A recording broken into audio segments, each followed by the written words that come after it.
Hello guys, in this video I'm going to show you how to remove your Gmail from other devices.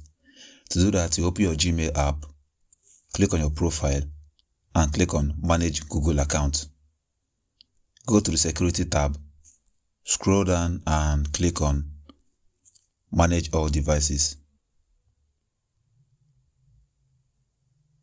So if you want to remove your Gmail account from other devices, what you have to do is to click on one of them.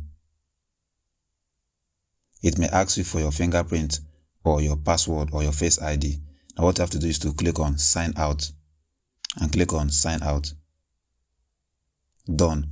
So that's how you remove your Gmail account from other devices you have logged in. That's all for this video. See you guys in the next one.